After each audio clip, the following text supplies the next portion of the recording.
We accomplished something this franchise has never done before, but we have a lot of young, talented players in that locker room. And I think we just showed through 16 playoff wins what we're capable of on the biggest stage in the world. And the best part about it is the people I just did that with.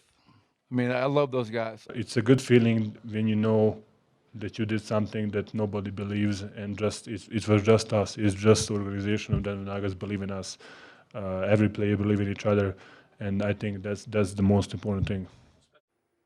Oh, it's not every day that you get to celebrate a championship, but every day is leg day. Tim Legler joining us here, our NBA analyst on SportsCenter. The Nuggets reach this mountaintop finally largely on the shoulders of Nikola Jokic, and I ran through it right there, Legs, a little bit. When you think about the historical aspect, the names of the people he's now on lists with, can you put into context what we witnessed from Jokic in this unanimous MVP run?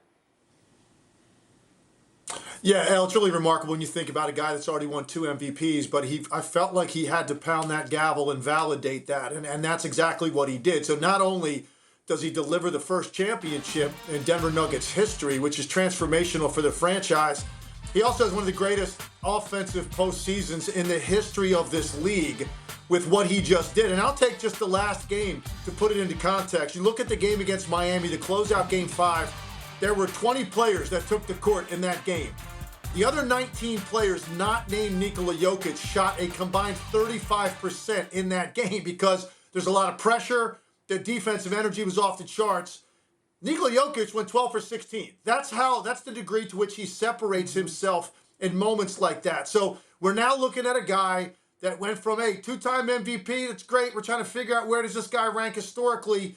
Now all of a sudden you validate it with a championship, and you have the building blocks to win who knows how many going forward, because I think they will be the favorite for the foreseeable future. You now have a guy that's already into that top 20 category, and who knows where it ends up by the time it's said and done. That's what this postseason run did for not only Nikola Jokic, but for the Denver Nuggets and for this group he is with. The expectations now off the charts. We could be talking about this team winning championships for the foreseeable future. Yeah, he makes incredible history, stuffing the stat sheet, doing his thing on the court, and then he gives us the most muted celebration in NBA Finals history because he wants to be number one at everything. He just wants to go home. On the other side, we're looking at a Heat team that's now lost their second finals in the last 4 seasons. Certainly, there's some things that they've got to figure out as they regroup. So what should Spo, Eric Spoelstra, and Pat Riley be focusing on this offseason?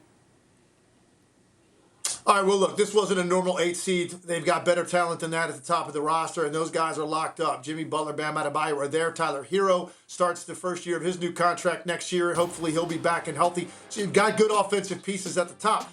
I think one priority is you've got to re-sign Gabe Vincent. He proved that he is a guy that's capable of being a starting point guard in this league, and then you need to take care of that. Then they've got some decisions to make regarding the rest of this roster, and I think everybody potentially is on the block because you've got to add length on the wings. You've got to add bigger size, I think, at the lead guard position.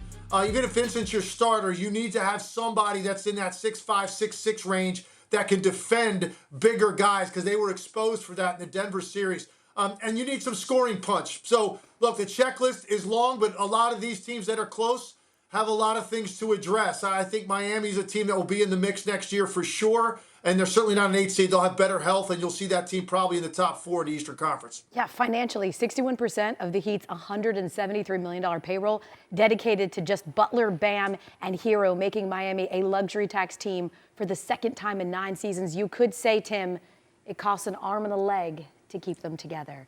Let's go. I knew you'd get it in. I knew you'd get it in. I love it.